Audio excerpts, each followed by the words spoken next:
Hay muchas especies animales agresivas, pero la violencia salvaje es atributo exclusivo del ser humano.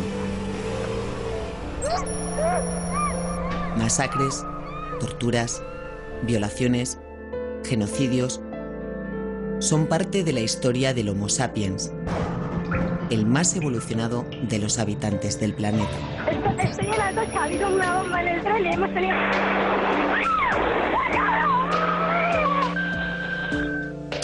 ¡Te comes una hostia, mierda! ¡Basta! ¡Basta! ¡Déjame hablar! La especie humana puede ser la más violenta, pero también es la única capaz de valorar las consecuencias y preguntarse el porqué de su agresividad.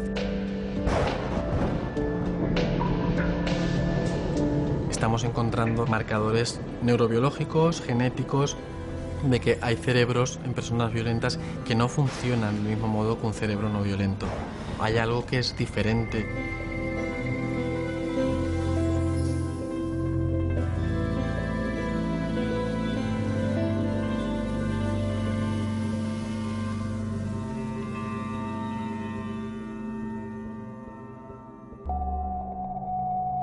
He sufrido daño, he sufrido persecución, algunas secuelas supongo que arrastraré conmigo. Me dio un golpe muy fuerte a la nuca y me caí.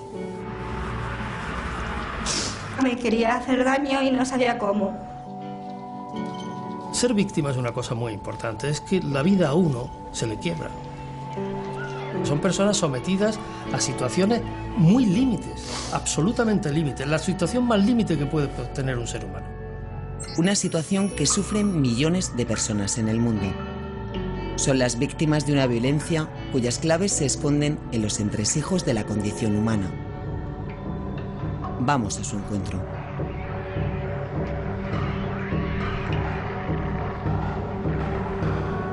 La violencia es una estrategia que podemos utilizar cuando queremos obtener un beneficio causando daño a otros.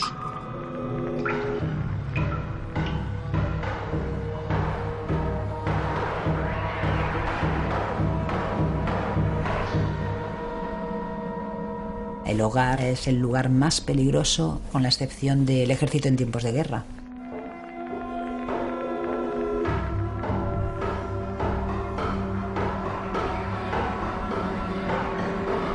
Somos la especie más violenta, pero también la más empática.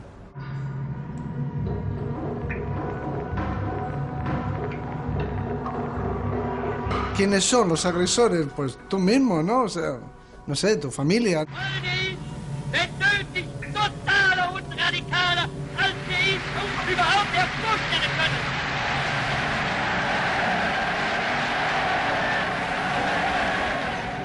Cuando entendemos que hay personas que sabiendo el daño que hacen lo volverían a hacer, es lo que da más miedo.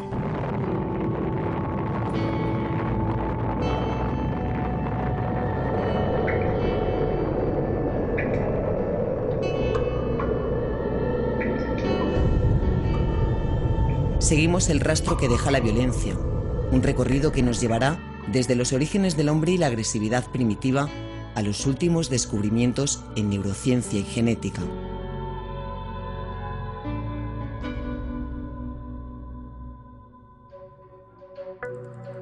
El primer asesino de la historia es Caín, al menos para judíos, cristianos y musulmanes. Las tres grandes religiones monoteístas comparten el mito según el cual el primogénito de Adán y Eva mató a su hermano Abel porque Dios prefirió su ofrenda. Según la interpretación clásica del relato, los celos y el deseo de venganza propiciaron este bautismo de sangre.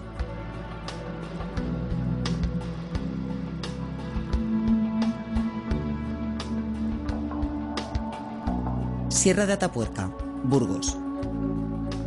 Los restos encontrados en este yacimiento arqueológico, uno de los más importantes del mundo, dan cuenta de otra violencia original.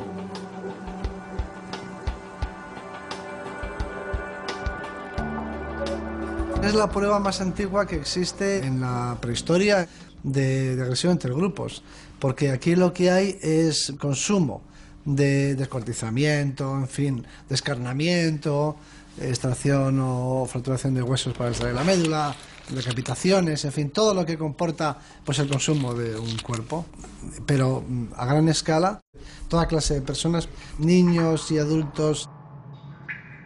Ocurrió hace unos 800.000 años y su protagonista fue el Homo antecesor, un homínido pariente nuestro.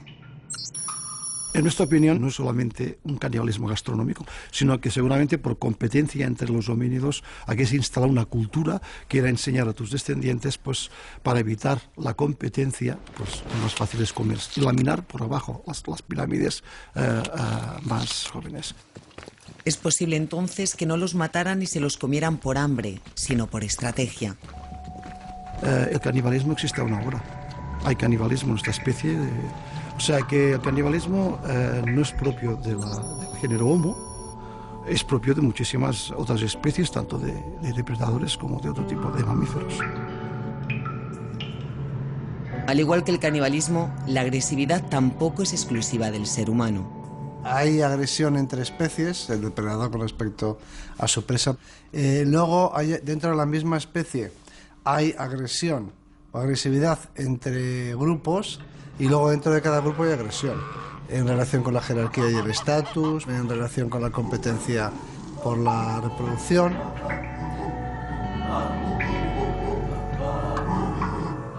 Un instinto adaptativo, un impulso, una defensa.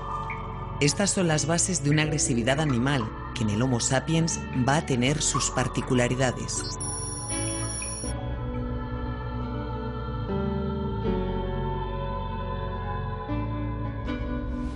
Bien, buenos días. Vamos a intentar clarificar el concepto de violencia o de en qué se diferencia de la agresión y cuáles son los principales tipos de violencia. Luis Moya es criminólogo y profesor de psicobiología en la Universidad de Valencia. Para los criminólogos es muy importante entender qué estructuras neurales, qué receptores neuroquímicos, qué sustancias hormonales o qué genes pueden estar explicando la violencia, porque además de lo que es toda la parte social o toda la parte legal, la parte biológica es fundamental para establecer un diagnóstico. A continuación vamos a comenzar con el protocolo experimental. Tiene aquí toda la información de las medidas que vamos a ir. En su departamento de investigación se trabaja sobre la agresividad y sus variables psicobiológicas, las distintas señales de la violencia en el cuerpo y la mente. Y es que la ciencia lleva tiempo queriendo descifrar los códigos del comportamiento humano. Y ahora busca en el cerebro y la biología las raíces de la psicopatía, el maltrato, el odio, la ira, la guerra, la empatía.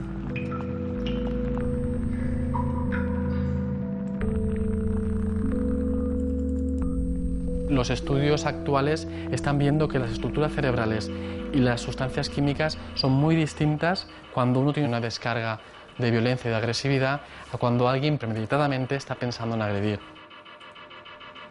Tras ello se realizarán unas mediciones, fundamentalmente peso, altura y después un escáner de la mano.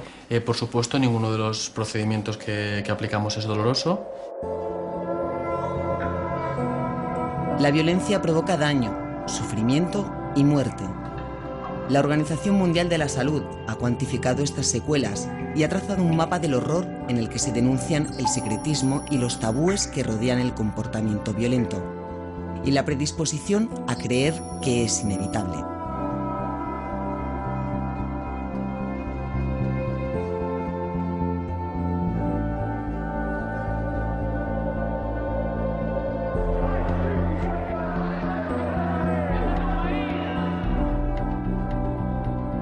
Estoy en la silla, me sigue doliendo los brazos, a veces la tripa, y tengo una tetraplegia C4, C5, C6. Es lo que tengo hasta ahora. A mí me pusieron escolta policial en el año 2000. En el año 2003 mataron a mi hermano. Y han matado a muchos de mis amigos. Según la OMS, cada año más de 1,5 millones de personas en todo el mundo pierden la vida violentamente. Pero el Organismo de Naciones Unidas señala que estos datos son la punta de un iceberg. La mayor parte de los actos violentos no se registran, ocurren detrás de las puertas, ajenos a la estadística.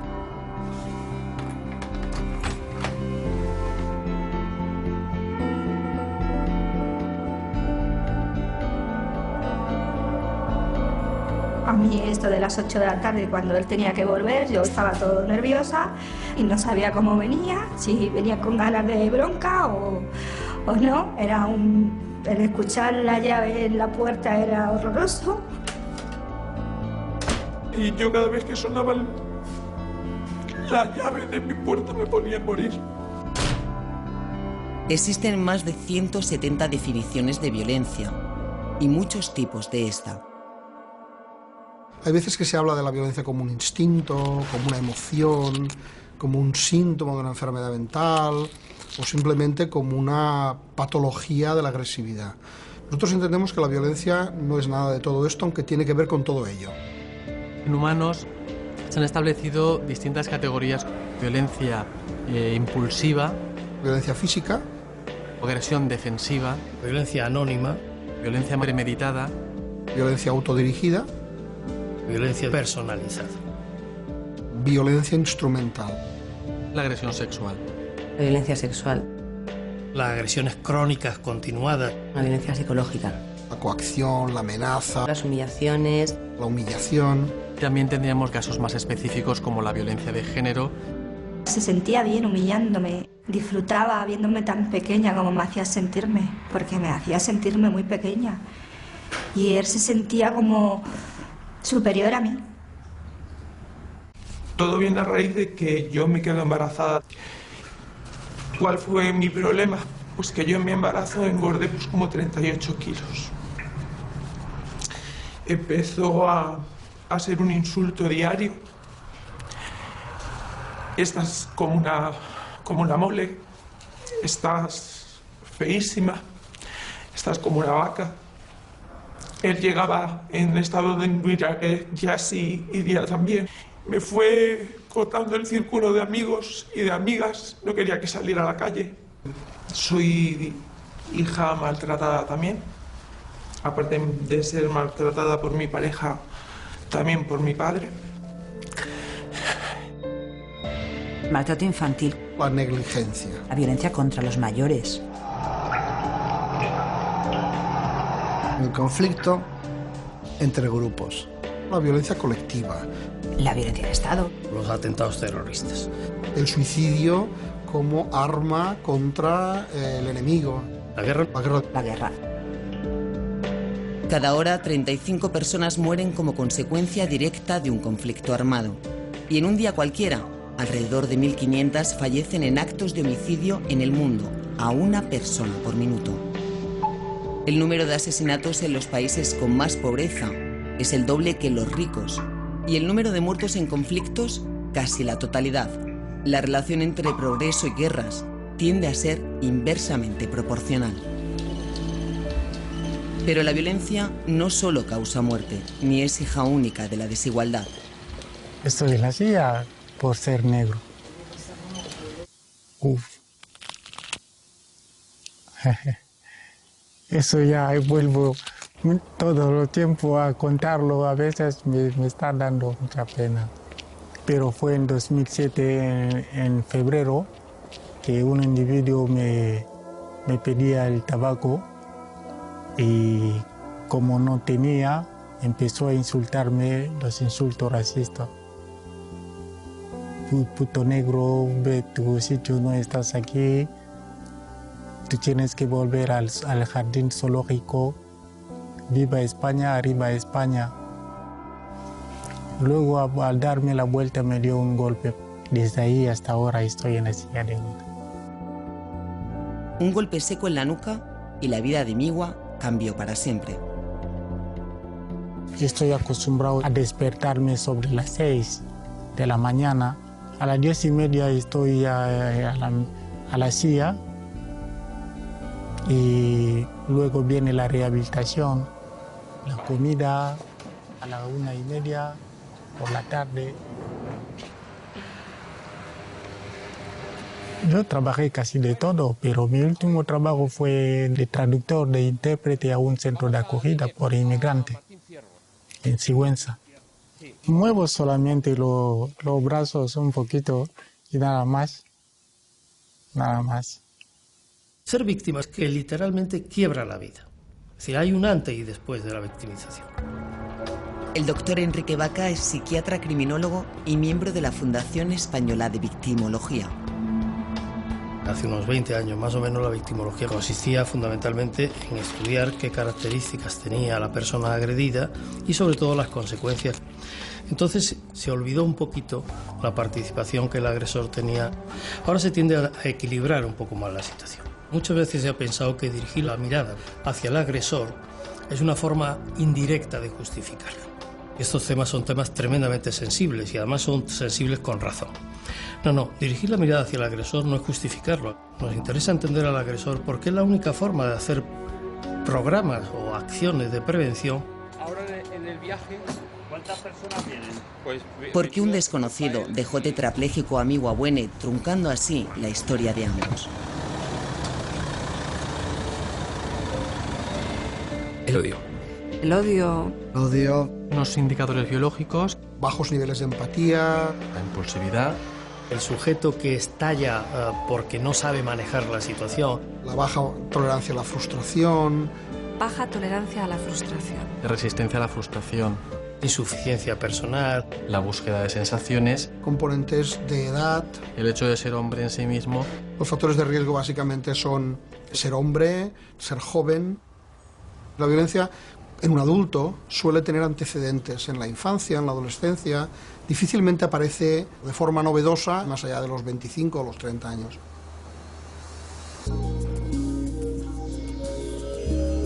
El profesor Andrés Puello trabaja con agresores convictos para, entre otras cosas, estudiar el potencial de reincidencia. La justicia, que ha tenido mucho interés en poder controlar la peligrosidad para evitar los daños en el futuro, se ha dado cuenta que a veces se cometen muchos falsos negativos. Es decir, que hay personas que no se consideran peligrosas y que sin embargo cometen delitos muy graves, y al revés, hay individuos que teóricamente son muy peligrosos pero que nunca más vuelven a cometer un delito. Catedrático de Psicobiología y criminólogo, Andrés Puello dirige el grupo de estudios avanzados en violencia de la Universidad de Barcelona. Hay un dato que es muy potente y es que cuando se compara la violencia física entre hombres y mujeres se observan muchas diferencias. La violencia física y sexual sí. Son los dos tipos de violencia donde hay un predominio muy importante de los varones, de los hombres, especialmente de los hombres jóvenes. En su departamento investigan desde la participación de una enzima en la violencia, la MAOA, al papel de la personalidad y los factores sociales.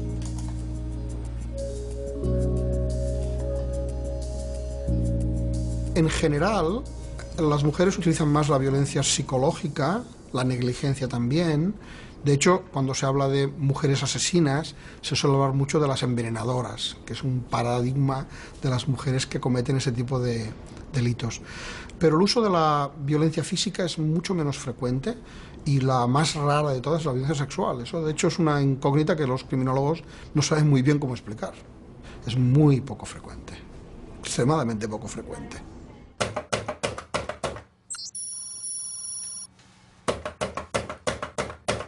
Lo que es verdad es que la mayoría de factores de riesgo que hacen que un hombre se comporte violentamente son los mismos que hacen que una mujer se comporte violentamente. Lugares muy tolerantes con la violencia. Situaciones sociales de mucho conflicto. Índices de deterioro social. La historia de violencia. El maltrato infantil.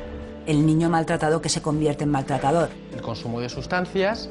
Consumo de alcohol. El consumo de alcohol. Las relaciones de pareja muy conflictivas. Una base evolutiva. Actitudes machistas. Una personalidad claramente machista. Indicadores biológicos. La estructura biológica. Las bases biológicas. Una dotación genética. Factores genéticos. No existe entonces una única causa que explique la violencia. Y de cada combinación de factores surge un tipo de agresor. Está el agresor circunstancial, ¿no? Es decir, la persona que de una forma, digamos, impulsiva genera una agresión que es puntual. Hay un agresor que se cree víctima. ¿Cómo es posible que alguien que comete estas barbaridades se sienta una víctima? ¿No? Pues se da. Después está el agresor perverso, es decir, el agresor que se goza, que obtiene placer con la agresión, ¿no? Tampoco es tan raro. Es el perseguidor, es el abusador. Hay muchos elementos perversos o dinámicas perversas en las agresiones, sobre todo de personas que viven juntas y que se relacionan. Hay muchos maltratados impulsivos, muchos maltratados inseguros, muchos maltratados insuficientes, de muchos tipos. Pero hay perversos también, sí. Se negó a darnos alimentos, darnos dinero para comer. Muchas noches que se despertaba y se venía al comedor donde yo dormía. Me ha despertado con patadas. O me tiraba mucho tiempo sin dormir, porque cuando me dormía me lo encontraba sentado en el otro sofá mirándome. Para nosotros no tiene nombre ni rostro, no puede tenerlos. Yo le conocí con 13 años, fue el primer hombre que conocí, me tiré 25 años con él. Yo pensaba que todo el mundo vivía como yo vivía, hasta que mi hijo enfermó. Me encontré sola allí metida en el hospital y fue cuando empecé a darme cuenta de que en las otras habitaciones estaban el padre y la madre con sus hijos y yo no lo tenía. El obligado anonimato es otra consecuencia de una violencia tan específica como frecuente. Casi la mitad de las mujeres que mueren en el mundo por homicidio son asesinadas por sus maridos, parejas o exparejas. Y cuando ya volvimos del hospital, pues yo le dije que había dado cuenta de que eso no era un matrimonio, ni una pareja, ni nada. Y ahí fue donde vino toda mi historia.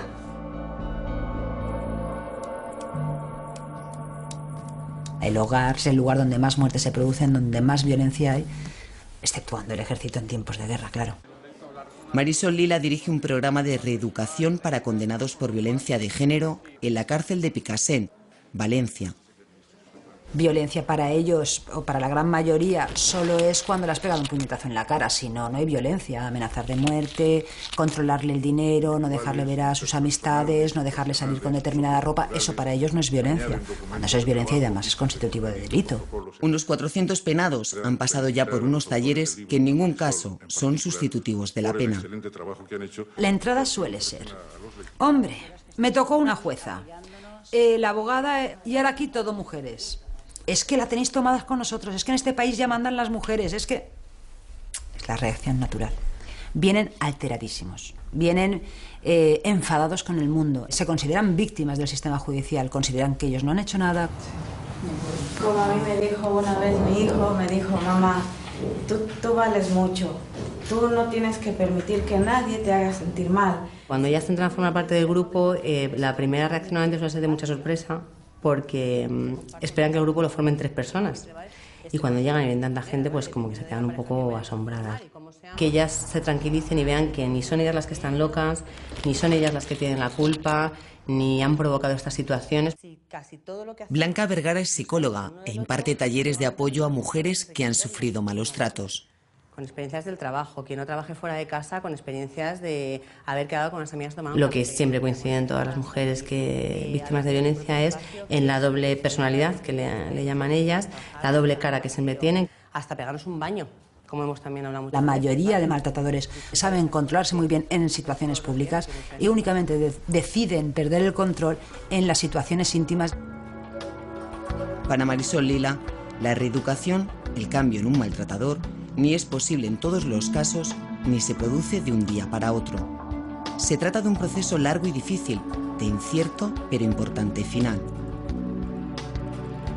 Factores de riesgo hay muchísimos, por ejemplo, el consumo de alcohol. Es un factor importante, pero no es la causa de la violencia. El niño maltratado que se convierte en maltratador es factor de riesgo, pero no es una causa en sí misma. Hay muchísimos niños que son maltratados en la infancia y que no se convierten por ello en maltratadores, y muchos maltratadores que no han sido niños maltratados.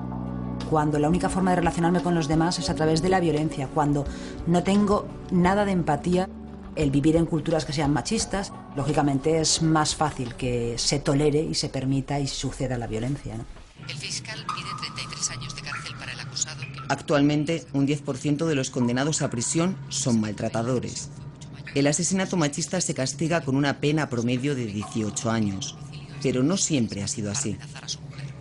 La violencia de género, como delito, etcétera, no existía. En todo caso era un conflicto en una relación de pareja y allá ellos. Era su problema y solamente en el caso de que se desembocara en muerte, la sociedad tomaba parte un poco desde el ámbito jurídico legal, pero no era ningún problema social. Hoy en día al menos tiene ese reconocimiento de problema y de que toda la sociedad tiene que actuar para erradicarlo.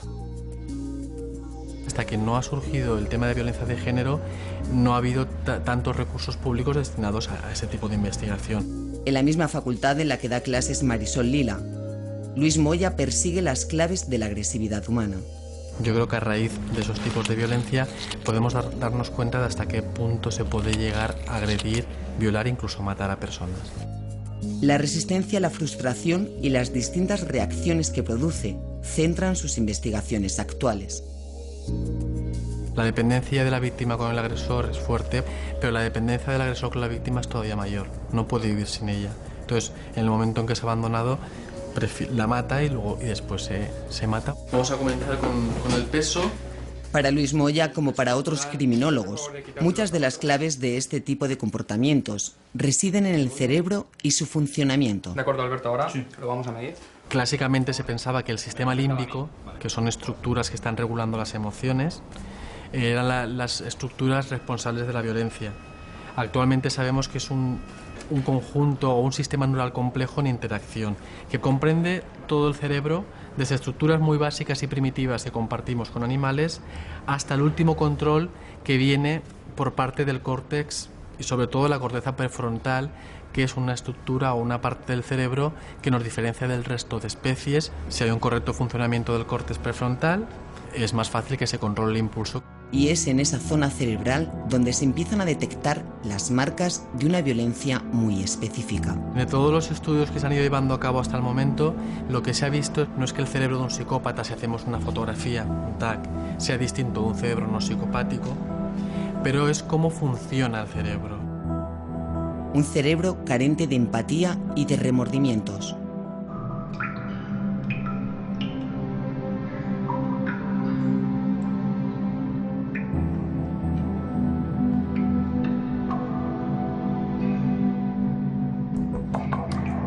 El psicópata tiene perfectamente bien entendido que cuando él quiere algo, pues no le importan las consecuencias. A veces no es capaz de controlar su propia conducta, no siente el daño que provoca en otros, ni él siente ningún sufrimiento. El psicópata, imprevisible, frío, perverso y sádico, es el agresor que más asusta, pero no es el más frecuente.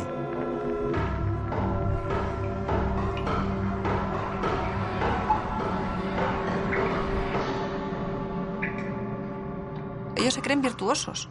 Ellos creen que el fin justifica los medios y que, por tanto, simplemente ellos están trabajando por una causa. Pueden ser muy listos para muchísimas cosas, pero hay una distorsión cognitiva tal que se desarrolla el sectarismo de forma extrema hasta llegar al fanatismo. Hay que obligarles a ver lo que no quieren ver. Lo primero que no quieren ver nunca es a sus víctimas. Nunca ha pedido perdón a mí. Especialmente a mí no ha pedido perdón, porque tenía todo el tiempo para pedirlo, a pedir perdón, pero no lo hizo. ¿Sabes lo que pasa? Que es que ellos en la calle son estupendos. Tú llegas a esta situación y nadie te cree. Yo solamente servía para irme a una roleta y ser una puta, porque nadie me iba a querer para nada más. Es lo que me repetía siempre. Mi hijo, de tanto escuchar lo que me decía, pues un día llegaron a las manos. Porque no sabía más que repetirme siempre lo mismo de que nos repiten a todas.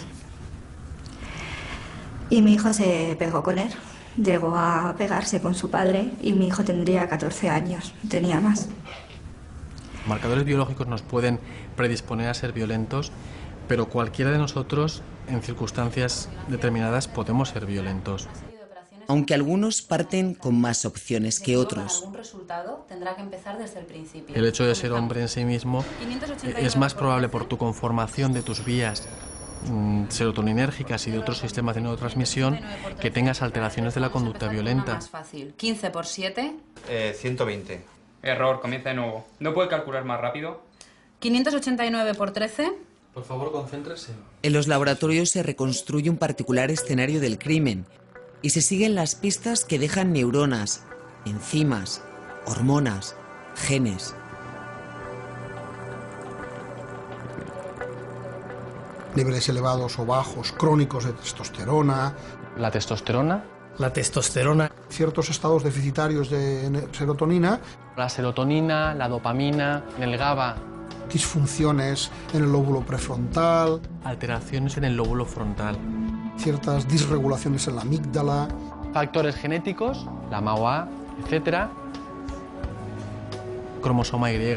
Cromosoma Y supernumerario. El cromosoma asesino. Y otras sustancias o factores moleculares. La prevalencia de la violencia masculina ha llevado a los investigadores a centrarse en los rasgos biológicos que diferencian un sexo de otro. Pero hasta ahora los resultados son demasiado ambiguos. En los años 70 se pensaba que los andrógenos eran las únicas sustancias que regulaban la violencia y además de una forma directa. Mayor nivel de andrógenos, mayor violencia. En base a ello, los hombres eran más agresivos que las mujeres. De hecho, los estudios que se hacían eran con animales, con roedores, que se les castraba y se les volvía a administrar testosterona. Y se veía que había una reducción con la castración y después un incremento de la violencia. Actualmente la testosterona, después de muchísimos estudios, se ha visto que es un factor más, pero nunca es un precipitante ni un determinante. También hubo aquel famoso, en los años 30, del cromosoma Y supernumerario, porque en las cárceles del país nórdico donde se hizo el estudio se había encontrado un número mayor entre los criminales violentos. Pero también es verdad que ese cromosoma iba asociado a problemas de retraso mental, por tanto todavía es muchas incógnitas en la psicobiología de la conducta agresiva y de la conducta violenta.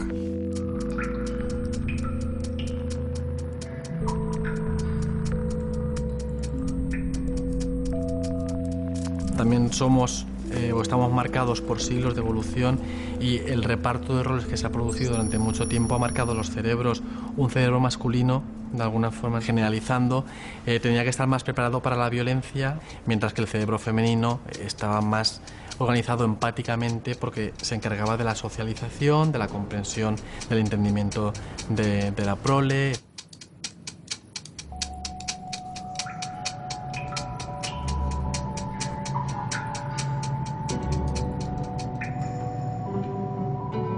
En las cuevas burgalesas de la Sierra de Atapuerca está escrita buena parte de la historia de esa evolución. Esto es el Homo antecesor, que es el que os he presentado antes, eso es.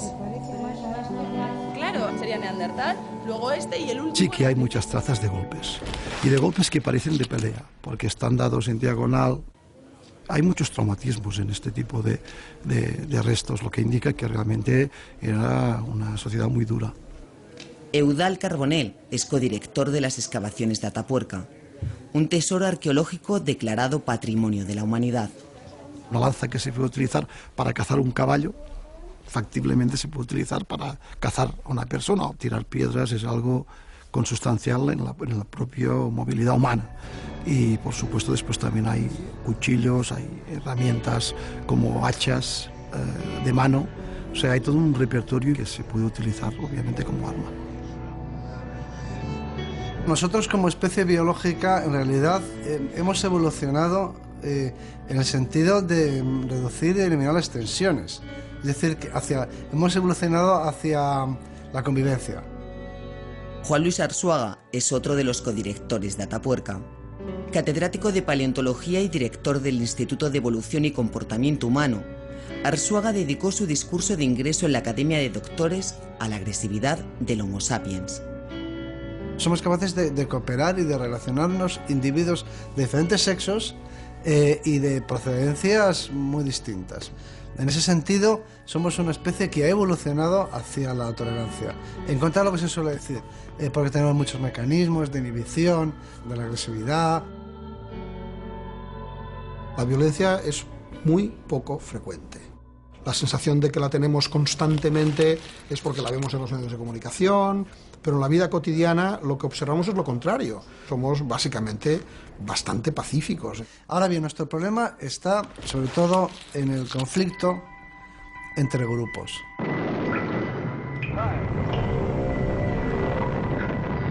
Los seres humanos somos una especie de mamíferos sociales y los mamíferos sociales siempre, los grupos compiten entre sí por los recursos, o sea, compiten porque la selección natural actúa a ese nivel. Lo que pasa es que los grupos humanos han llegado a ser muy numerosos y además de muchos tipos. Hay grupos que son étnicos, por ejemplo, hay grupos que son ideológicos, es decir, religiosos, castas en algunas sociedades, políticos, de todo tipo. Los grupos son por definición excluyentes. Y eso hace que sea relativamente fácil enfrentar a un grupo con los demás, con otro, ¿no? Buscar agravios, buscar ofensas. Y eso es lo que hacen los demagogos. Están dispuestos a derramar por sus ideas hasta la última gota de tu sangre. No de la suya, pero de la tuya sí. Entonces, lo sorprendente no es que haya caraduras. Lo increíble es que funcione, ¿eh? Que eso funcione. ¿Y por qué funciona? El miedo, la cosificación de la víctima, la manipulación, porque desgraciadamente somos muy cooperativos. La obediencia a la autoridad. La obediencia a la autoridad. La obediencia. Creencias. Las creencias. Valores, creencias, lo que sea, ¿no? Mitos. Es el caldo de cultivo en el que el grupo, o un individuo en su nombre, se siente amparado cuando lo bendecido para atacar al otro, al que no es de los suyos. Puede ser su color de piel, su religión, su ideología, su orientación sexual, su condición incluso de pobreza, los sin techo. Hay un caso muy conocido por todo el mundo, que fue el asesinato de Rosario Endrinal en el cajero de Barcelona. Nosotros no teníamos ninguna intención de hacer daño a la señorita Endrinal. Cada uno... Pero además de estos casos, nos hemos encontrado con asesinatos a travestis, a transexuales, también personas que tenían una ideología contraria al racismo, al nazismo. Hay muchos crímenes de odio. En ese nosotros frente a ellos de la violencia grupal, las creencias políticas y religiosas son el mejor acicate. No se sienten culpables por los hechos que cometen y piensan que sus víctimas potenciales son algo insignificante. Sus sueños ideológicos son más importantes que la vida real de las personas a las que atacan. Para nosotros yo creo que es un honor poder tener a los dos... Es el sectarismo llevado al nivel más extremo y el egocentrismo llevado al nivel más extremo y la falta de imaginación llevada al nivel más extremo. Y muchos especialistas consideran que la violencia machista es también una violencia de grupo. Se entiende que esa violencia la sufrimos las mujeres por el hecho de ser mujeres, ¿no? Entonces viene de esa idea del dominio del hombre, viene de esa idea de la sumisión de la mujer, de la desigualdad de poderes desde un inicio. Se calcula que la violencia mata directamente al 7% de las mujeres fallecidas en un año y al 14% de los hombres. Víctima y victimario comparten en desigual proporción el rostro masculino de una violencia grupal muy reincidente. Evolutivamente la violencia, excepto en algunas situaciones, no es muy eficaz como estrategia y por lo tanto tenemos mecanismos inhibitorios, ¿no? Pero somos capaces de bloquear estos mecanismos inhibitorios y uno de ellos es convertir al individuo sobre el cual vas a ejercer toda tu violencia pues en un objeto. Por ejemplo, hubo una época en Argelia, hubo un auténtico episodio largo de terrorismo donde los islamistas asesinaban a bebés, los degollaban, entonces decían que eran la semilla del diablo, que no eran niños, que eran algo así como excrecencias que habría que exterminar, ¿no? Cuentan que Herodes hizo lo mismo en Judea. Es el infanticidio con el que se trata de eliminar futuros peligros. Un horror factible porque antes se ha emprendido lo que los expertos denominan la construcción del enemigo. Que es el paso, un sutil paso del adversario al enemigo. Es decir, el adversario es otra persona. El enemigo deja de ser otra persona. Ese es el paso, ese es el clic, terrible clic, que hace que el otro quede desposeído, por así decirlo, despojado de sus características de ser humano y se convierta, por tanto, en un peligro. El enemigo nunca es humano. La guerra nunca se ve como un castigo, se ve como una defensa. Por eso los ministerios se llaman de defensa.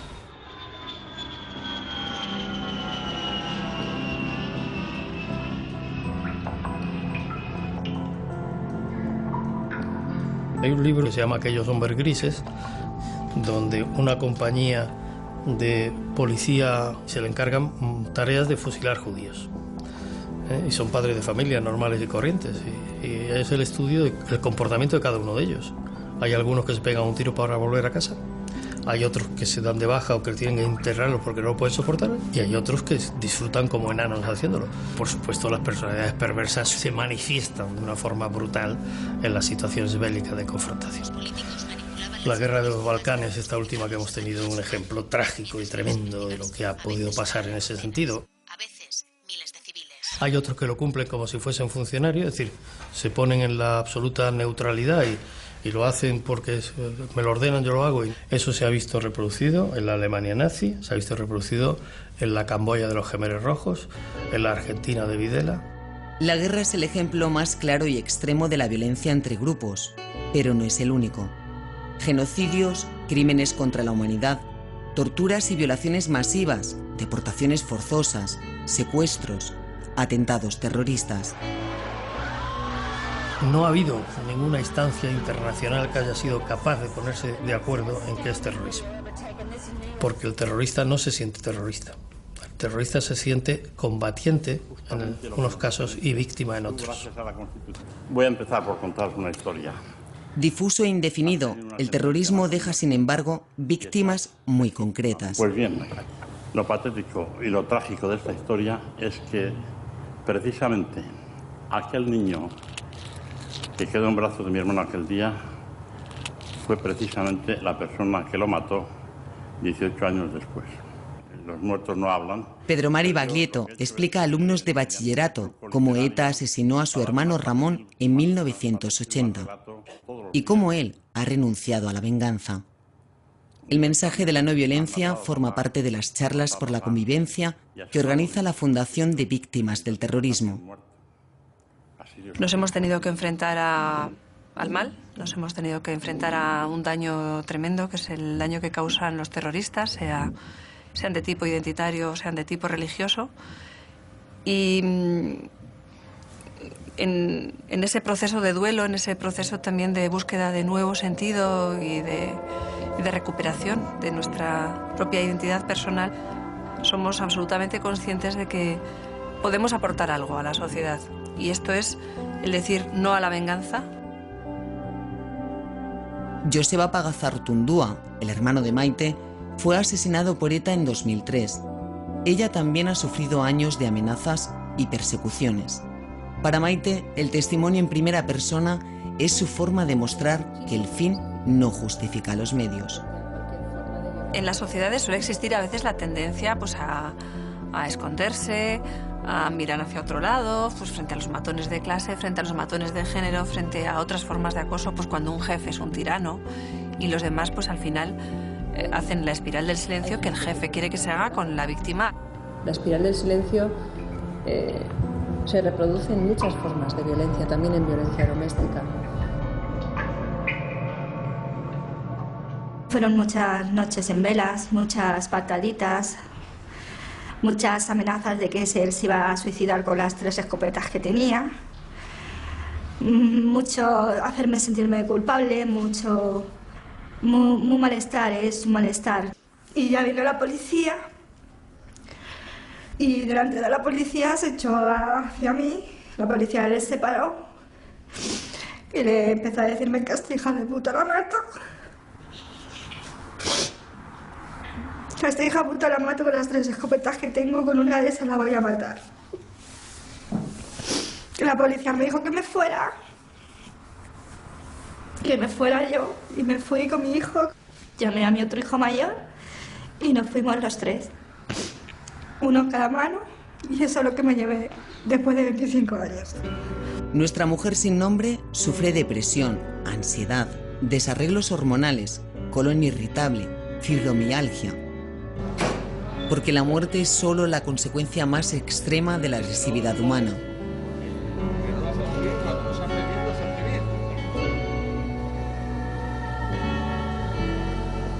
Por cada persona que muere violentamente, muchas más resultan heridas y sufren problemas físicos, sexuales, reproductivos o mentales.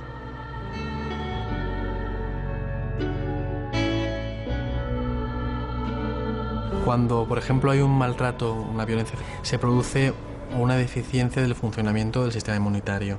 Entonces, estos estudios lo que sí que permitían ver era que las víctimas de la violencia de género y otro tipo de violencia podían enfermar con mayor facilidad. Pero cuando vamos a la otra parte, al agresor, los estudios han indicado que podría darse un sistema inmunológico más fuerte. El agresor, de alguna forma, tendría como una protección porque su sistema está más fuerte y es menos probable que pueda enfermar. Es curioso, yo soy presidenta de la Fundación de Víctimas del Terrorismo, pero jamás me contemplo a mí misma como víctima. Yo sobre todo lo que pienso es que soy una ciudadana que he sufrido un daño y que represento a muchos ciudadanos que han sufrido daños tremendos. Hay secuelas de tipo físico y hay secuelas de tipo moral. Estudios que se han ido desarrollando demuestran que la somatización de enfermedades es mucho más elevada. También en algunos casos desarrollan una especial capacidad de superación, el principio que se llama de resiliencia, y son gente especial que ayudan mucho a otros seres humanos. Por la izquierda mejor esto, que yo creo que irá mejor. Hay dos formas de aguantar. Aguanta uno, se hace pequeñito y los palos llegan hasta que se van, y uno no hace nada. Eso no es resiliencia, o resistencia adaptativa, sino que uno recibe el trauma, lo aguanta e intenta cambiar la situación. Es decir, adopta una actitud activa frente a la situación traumática. Y eso evidentemente es un factor de protección de primer orden. ¿Hay personas que son más capaces de hacer esto y personas que son menos capaces? Pues sí, hay personas que son más vulnerables y personas que son menos vulnerables. Y ahí es donde están las prótesis, que fundamentalmente son prótesis sociales, de apoyo de la comunidad, que es uno de los elementos de protección más importantes. Los medios no justifican los fines nunca. Intentamos transmitir esto a los chavales para que canalicen adecuadamente, en su caso, pues sus propios impulsos ideológicos o religiosos. Y por otra parte también intentamos transmitirles la idea de la no venganza. Tranquilo, que yo no te voy a matar. Pero... La venganza lo único que hace es equiparar a la víctima, en su caso, al victimario, y matarla por dentro. Desde el punto de vista humano la deshumaniza. Y en una historia dura a la que nos hemos enfrentado y que les transmitimos a ellos, conseguimos, creo, una enorme empatía humana, y en esa empatía humana, de repente, todos esos conceptos éticos, pues, en fin, parece que los interiorizan y que los entienden. Amigo Awene, una agresión racista lo dejó tetrapléjico. Él también ha querido convertir su historia en un ejemplo. Odio no. Tenerlo al principio sí, cuando estaba recuperando al principio, pero se va yendo. Todo ha sido un proceso, porque he recibido mucho tratamiento psicológico, psiquiátrico. El camino es largo, pero tengo que tener fe, porque ya la fuerza me lo da también mi familia, y sobre todo a Esteban, que agradezco muchísimo, porque hace parte de nuestra familia. Es un placer estar con... Yo me encontré a Migua y a Mireia en una situación extrema. Personas que incluso valoraban dejar de vivir. Pero de ese momento a hoy ha sido un largo camino de superación de obstáculos, donde nunca encontré ningún ánimo de venganza. Tampoco encontré odios. Lo que sí me encontré fue con esfuerzo, con sacrificio, con superación del dolor, con brazos abiertos a la sociedad que les ha acogido y con ganas de construirse un nuevo proyecto. Y en eso estamos. Recibe mucho apoyo de la gente que no conozco. Esta es una fuerza invisible que me sigue dando un paso más para adelante. En esta nueva etapa creo es una etapa muy importante para concienciar mucha gente que podría, por desgracia, ser agresores, de concienciarle para que no vuelva a suceder. Yo creo que nos van a hacer mucho bien a la sociedad. Es decir, lo que hemos aprendido es cómo el mal le podemos dar la vuelta y convertirle en una acción positiva, en una acción buena, en una acción empática con todos, en una acción de alto nivel ético, que es lo que representan ellos. Somos importantes en la sociedad. La empatía sería la capacidad de ponernos en el lugar de los demás, de ponernos en la piel de los demás y poder llegar a sentir o a entender el estado emocional del otro. En realidad tiene dos componentes. Tiene un componente cognitivo, que sería la toma de perspectiva y la fantasía, básicamente, es decir, entender cómo piensa el otro, y tiene un componente emocional, que es llegar a comprender las emociones y los sentimientos del otro.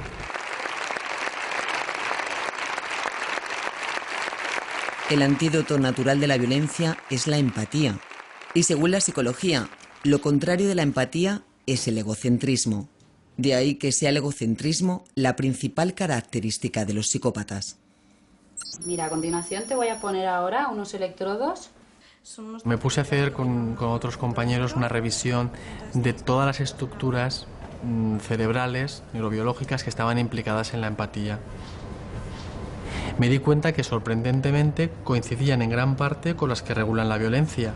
Es decir, hay una similitud importante entre estructuras que regulan la empatía y que regulan la violencia. Y de alguna forma lo que planteé es que podría ser que las mismas estructuras o el mismo circuito neural estuviese regulando un comportamiento y el otro. Vale, ahora vais a tener que construir la casa entre las dos. Lo que la ciencia sigue sin descifrar es cuando ambos impulsos toman caminos distintos. Llegamos a ayudar a personas que no son familiares, que no tienen nuestros genes, con lo cual sí que hay un potencial humano muy fuerte hacia la empatía muy grande. Lo mismo que hay hacia la violencia. Y así ocurre desde hace más de 1 millón de años.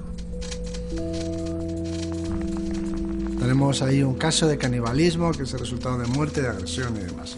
Pero tenemos otro caso en el que lo que vemos es solidaridad y compañerismo. Pero tenemos casos de ancianos que han sido cuidados por otros en determinado momento. Los restos humanos encontrados en los yacimientos de Atapuerca señalan que fuimos a la par violentos y empáticos. Tenemos una niña o un niño que vivió hasta los 10 años con una deformidad craneal sin ningún problema. O una persona que debió morir a lo mejor más allá de los 45 o 50 años, que estaba absolutamente casi impedida, no podía salir a cazar si era un varón, en este caso, y sin embargo fue protegido por el grupo. José María Bermúdez es el tercer codirector de Atapuerca, ese lugar que tanta información sobre quién es el ser humano está aportando. Los genetistas nos han dado la clave, nos han dicho, mira, tenemos un parecido con el genoma de los chimpancés que alcanza el 97-98%, a pesar de que hay algunos cambios estructurales en los cromosomas. Hemos heredado esa información genética a través de milenios, de generaciones y generaciones, de ese ancestro común que tenemos con los chimpancés. Tenemos todavía ese comportamiento metido en nuestros genomas. Somos territoriales, somos jerárquicos, somos tribales, también cariñoso que llevamos dentro, ¿no? Esa dualidad, ¿no?, de bien y mal que llevamos dentro los humanos. Esa pequeña diferencia genética que nos separa de los chimpancés tal vez sea la que marca la distancia entre la violencia humana y la agresividad animal. El ser humano está absolutamente modulado por todo su periplo en la sociedad. Es decir, nosotros somos la confluencia de dos cosas, una dotación genética que nos da la estructura biológica y un ambiente que empieza a configurar esa dotación genética desde que nacemos. Ahora sabemos además que los estímulos ambientales condicionan nuestra respuesta genómica. Lo que significa que el comportamiento humano nace y se hace. No solo está en el ADN de cada individuo o en sus experiencias. Ambos, genes y ambiente, se retroalimentan. Y el cerebro predeterminado genéticamente también se modula según lo que vive y según dónde, cuándo y cómo vive. Nunca vamos a resolver el problema definitivamente. Es decir, se podrá resolver, mitigar, incluso casi prácticamente eliminar si cada generación, si cada niño que nazca es educado en que tiene que reflexionar y sobreponerse al odio y al enfrentamiento, por muy justificadamente que se lo pinten y que se lo expliquen. Porque hay un 10% de chavales entre 12 y 16 años o algo más que pueden llegar a entender el asesinato cuando es por motivos identitarios. Imaginaos qué barbaridad. Nosotros hemos superado la tentación de la venganza y esto lo podemos transmitir. Hemos sido capaces de decir, aquí estamos, no somos invisibles, no hay que tolerar lo intolerable, digámoslo, para que los chavales tampoco toleren ningún tipo de vulneración de los derechos humanos en sus entornos, tanto a nivel escolar como familiar, como laboral cuando sean adultos o como institucional cuando sean ciudadanos y alguien pueda querer saltarse una ley o una institución pueda querer extralimitarse. El estado de barbarie no es tan difícil de ser alcanzado. Conocemos casos en los que en muy pocos años una sociedad se convierte en un verdadero desastre, en un páramo desde el punto de vista moral y que entre las manos pueden llegar a asesinarse. Bueno, pues hay que pelear contra eso. Sin lucha y sin muerte, nada más. Muchas gracias.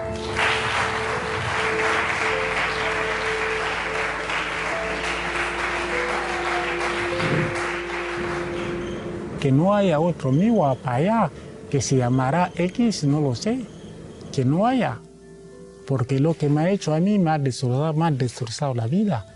Pero sigo adelante y lo que tenía que hacer no lo hago. Y soy limitado. Soy limitado. Pero no tengo ningún rencor contra él.